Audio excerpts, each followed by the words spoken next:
Hey everyone, I'm Daisy with Dherbs.com. Here at Dherbs, we get a lot of health-related questions, and today we're going to answer some viewer questions about blood donations. Today we also have a guest star, Antoine, who's going to read out some viewer questions for you guys. Introduce yourself. Hello, what's up guys? I'm here to read your questions.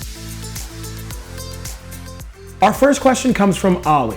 You can still donate blood with tattoos. You only can't do that couple of months when you get new ink. Well, what do you think? Okay, well if I understood it, it was a little hard to understand, but I think what Ollie's saying is you have to wait to donate blood like right after you've gotten a tattoo. Yes. I don't have any tattoos, but that sounds real because of blood and ink. So I'm gonna say that's a fact. It's actually fiction. Gosh, I'm so good at this. Explain more, please. Wait times vary around the world, from a few weeks to a year. But in the US, the Red Cross will take your blood with no wait time at all, as long as you got your tattoo in a professional parlor in a state that regulates sanitation. The reason there's a waiting limit before donating, especially for amateur tattoos and those done in places without strict sanitation, is because there are scenarios where hepatitis transmission can occur. A hepatitis infection is a major no-no for blood donation, since a transfusion would infect the recipient. But now that tattoo parlors generally have high sanitation standards they have to meet,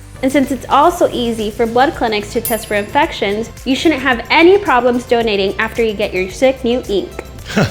You just don't want that new ink to make you sick, am I right? Yeah. Our next question comes from Zaxi Epone. Is there any health benefit for regular blood donors? What do you think? Okay, might be wrong again, but I imagine that by regularly having your blood taken and having to create new blood, which I think that's how the body works, it would make you somewhat healthier. So I'm gonna go with that. It's a crazy sounding fact, but let's go with fact. It's a fact. Oh, yes! Tell me why, tell me more. A more substantial benefit from blood donation is that it increases the rate at which PFASs are flushed out of your body. PFASs are chemicals used in many consumer products, like Teflon, nonstick pans, and paint, which last a really long time when absorbed into human bodies, and are known to have serious negative health impacts, including hurting immune system function, increasing the risk of having a child with birth defects, and possibly causing cancer. Most people are exposed to at least some PFASs, and some professions have very high exposure levels, especially firefighters and construction workers. So blood donation offers a significant potential health benefit for them. So basically anything that we use, like construction products, everything like that, everything's got PFAS. Does everything have PFASs in it? Not everything, but a lot of things. Well, that sounds particularly dangerous. We gotta stay away from PFAS. I think so. It sounds like we need them to. Or we should just donate blood. We should donate more blood. I think I'm gonna go donate blood today. Our final question is anonymous. Why is blood donation still necessary? Can't we produce artificial blood in a lab? What do you think? I don't know.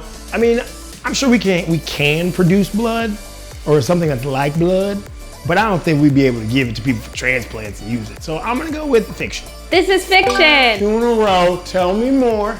It is true though, we can produce some synthetic versions of different components of blood. And there are also some scientists working on figuring out how to grow normal red blood cells in containers outside of the body. But while these methods do exist, they're not going to replace blood donation anytime soon.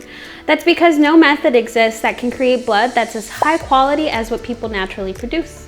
See, now that makes sense to me. Because while we can do the stuff in the labs, nothing's as good as what we make on our own, right? Exactly. Okay, learning so much.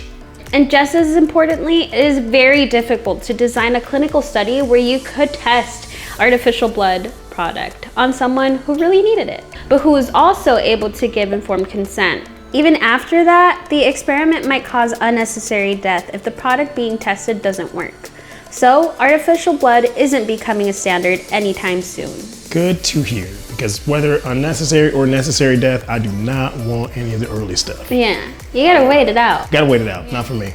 That's all for today. Thanks for watching Fact or Fiction. If you have a question you want answered, you can email us at factorfiction@dherbs.com or message us on social media. In the meantime, like, subscribe, and don't forget to stay healthy.